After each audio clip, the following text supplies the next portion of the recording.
Right, it's nearly 4:45. It is Friday, and that means movie day, where, as far as I'm concerned, it's the day that all the new releases come out, or the day after in some cases. So, of course, we get our movie critic, Van Connor, on the show to talk about the new releases, whether they are worth going to see or not. Welcome back to the show, Van. Always my pleasure, Mr. Ball, as you know, sir. How you doing? You all right? You had a good week? Yeah, it's not been bad. It's not been bad. I've been stockpiling releases for the next few weeks as I'm going to be working from the US, but I have seen something really awesome that is going to be coming out in the next few weeks. I can't possibly tell you what it is yet, but I can tell you that you're in for a treat at some point. So, and this is on top of Maverick coming out in the next couple of months as well. Exactly, on top of Maverick as well. But let's start with something a little bit more ordinary. Yeah. A teen romance with a bit of tragedy, perhaps. One that stars Joey King, because that seems like a logical career progression. She stars in, I think, the Kissing Booth movies for Netflix, so she's now doing one of those tragedy teen romances for Netflix. Okay. Which is actually for Netflix. Netflix are going to be premiering it here today in the UK. It was made for Paramount Plus in the US, but that hasn't launched in the UK yet. So this is called The In-Between. She stars opposite Kyle Allen. They're both orphans. They're sort of estranged, wayward, sort of distant outsider types. They meet in an old retro cinema one day, randomly during a retrospective, you know, one of those matinee shows that only the ridiculous hipsters could possibly want to see. and he dazzles her with his knowledge of French, and she dazzles him with her general cynicism and sense of je ne sais quoi, and they fall for one another, and then, wouldn't you know it, tragedy strikes. They're in a car accident. She survives and has to move on with her life without him. But she's convinced that she's receiving what must be signals from the afterlife. Is it really him? Well, it's a movie starring Joey King on a streaming platform. So I'm going to give you a clip and you tell me, sir. I don't understand. What is happening? When the separation is dramatic, there's unfinished business. He's in the in-between. He's reaching out to you. Reach back. Your ghost hunting assistant has arrived. A Ouija board? Oh my God, it moved. Sorry, that was me. If you do manage to cross, there may be no way back.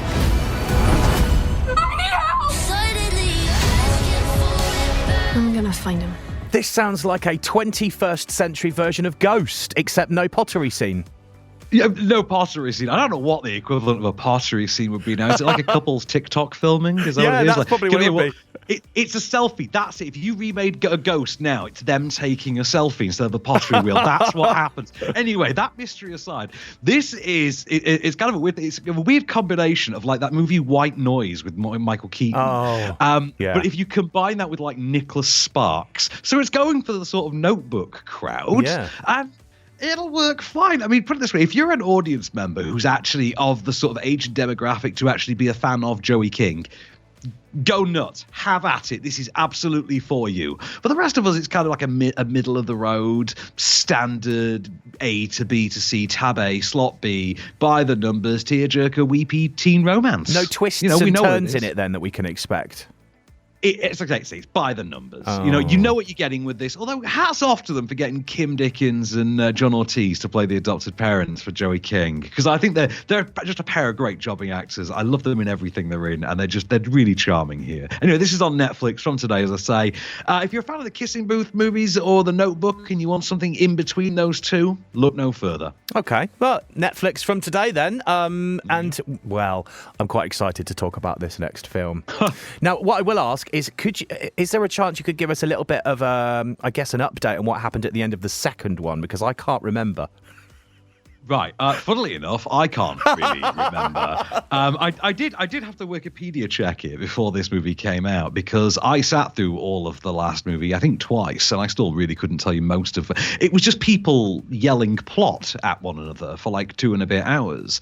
And there is an hour of this third movie, this new installment of the Wizarding World series, Fantastic Beasts: The Secrets of Grindelwald. There is nearly an hour that is basically the same, in which people are simply narrating plot at one another. They're verbalizing confusing plot movements at one another. So the story this time around is following on from the revelation at the end of the last movie that Ezra Miller's character of Credence was in fact a long-lost Dumbledore. What we've got is a new status quo. And remember, by the way, that this is all happening amidst a real-world climate in which there are certain subsets of this fan base who want to insist that you should not draw any comparison between the author of this series and their political beliefs and what that has to do with events within the series. Anyway, so in this new movie, a published author and his government-employed civil servant brother are recruited by the middle-aged teacher at a boarding school to join a domestic terror cell in order to thwart the attempted presidential campaign of a legitimate presidential candidate, played by Mads Mikkelsen, previously played by Johnny Depp. Here's a clip of Jude Law explaining why he can't actually do that. You know, this is, of course, you had it in Paris.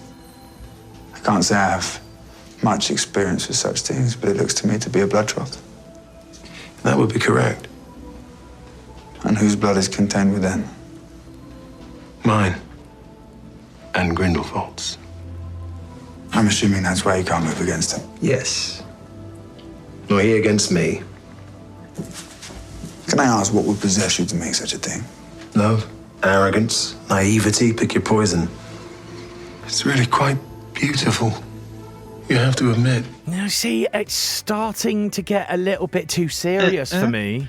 But, I mean, it's about an alt-right figure trying to steal an election. I mean, it's been 5 minutes since that really happened.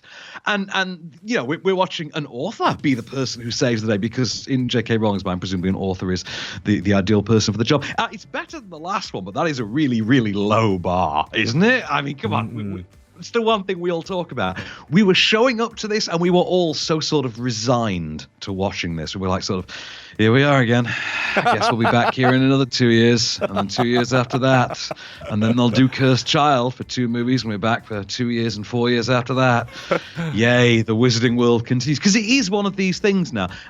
I can't figure out who this is actually aimed at anymore, because I like the Harry Potter movies as kids movies. They're wizarding school movies. Same. This is this sort of weird dystopian wartime spy thriller against a sort of Trumpian magic backdrop. It's a very weird combination. There are a couple of great set pieces in this, though. Eddie Redmayne gets to have some fun with I forget Callum, what's his name, plays his brother, gets a bit more fleshed out this time around. There's a great sequence involving dancing crabs.